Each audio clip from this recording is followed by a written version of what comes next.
In this video I'm going to be making a cup cozy for my Ultralight cup. I'm going to make this out of leather and lace it down the side. The first thing I need to do is cut out a swatch that's the appropriate size for the cup.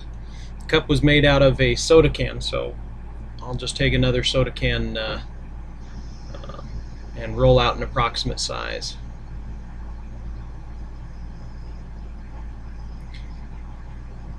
I cut it out here, and I'll do a little bit more trimming around the edges to make sure that it's rectangular and will fit just right. I'm using a pretty thin upholstery leather, top grain leather. This will keep the liquid in the cup at temperature, whether that's hot or cold. It will also allow me to hold hot liquids in the cup, because the cup that I made is made out of an aluminum can, and that transfers heat really well. But with the little cup cozy on it, I'll be able to drink some hot chocolate or whatever while I'm out camping. So I'm just trimming it down a little bit. I'll need to trim off the end because, as I noticed when I rolled it onto itself, it was a little long, and you want it to fit tightly.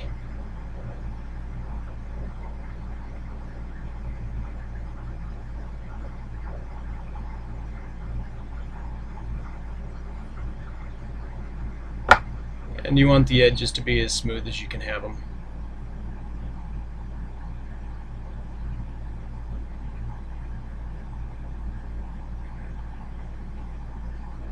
Alright.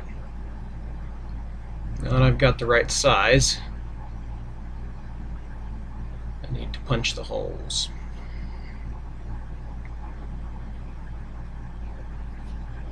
I do that with the hole punch that you see here.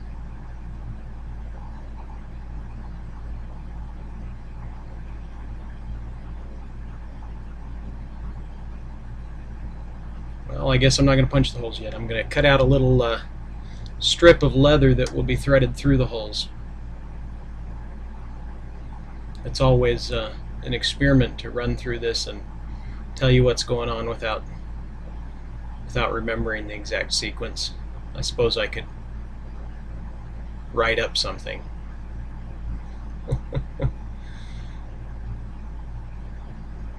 Alright, I'm just cutting out a real thin strip of leather.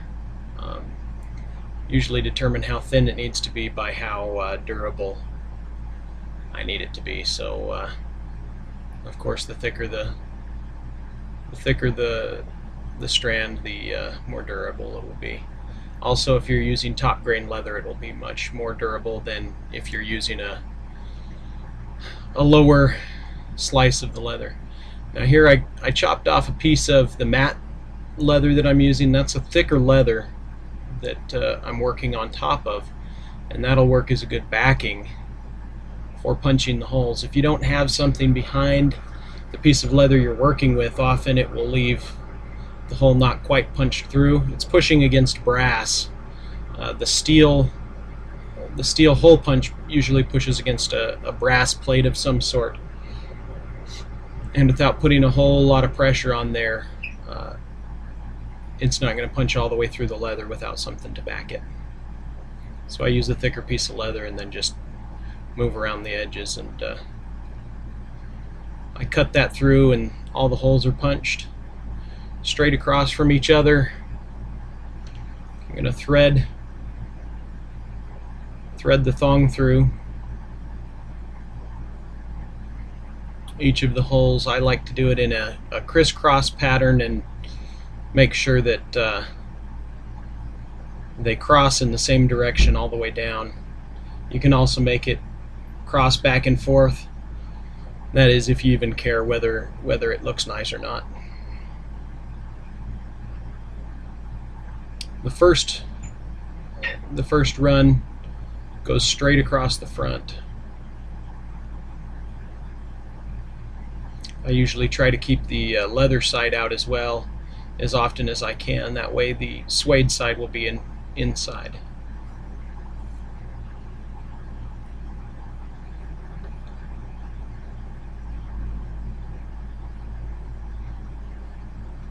Wow, wasn't that magic? Went through that all so quickly.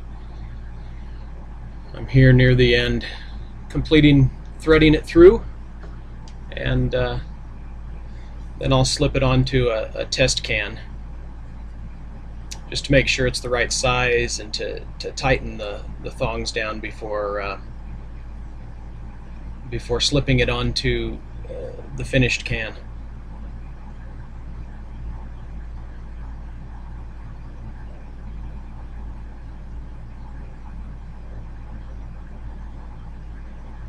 I forgot here that I was filming for a little bit, and my hands started going up above the screen. I had to cut some of the work out that was all the way off the screen.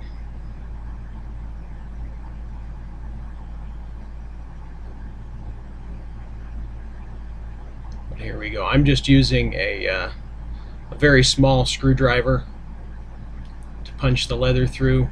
The holes are already punched. The screwdriver seems to work really well for me. I've got some leather working tools and stuff, and there are tools specifically made for doing this type of work, but this little screwdriver seems to work the best for me. Alright, this is the same can that I tested the size out on, and it seems to be nice and tight.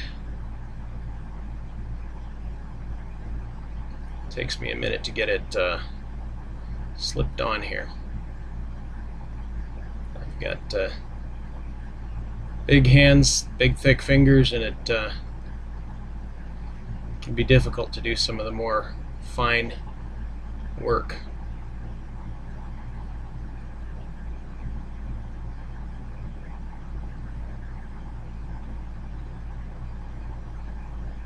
That's pretty good. And then tighten down these the thongs and get it all tight and even. Then run the thong crosswise there at the end so that it's finished on the outside. So you're going to cross them both across from each other and push the thong into the opposing hole so that it's straight across. Alright, now we got to open up this this pot where I have the cup stored and pull out the actual cup I'm going to be using.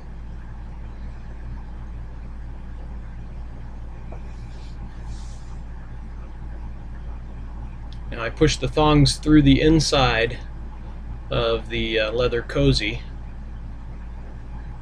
and then push the cup into it so that it holds those leather thongs through. You want to snip the thongs off so they almost come through the leather to the other side, but they'll stay inside, and it'll allow you to tighten it up if you ever need to, or loosen it up if you ever need to. The can's not as sturdy without its top, and so it's a little bit difficult to push on. I left the you can see a little bit there. I left the pot holder, the pot stand, inside the cup. Give it a little extra strength while I'm putting that on. Now once the leather's on, that's actually going to increase the rigidity of the cup to a great degree. Now all I have left to do is to get it wet and set it in a hot place to dry and to shrink. It will dry off and become more firm.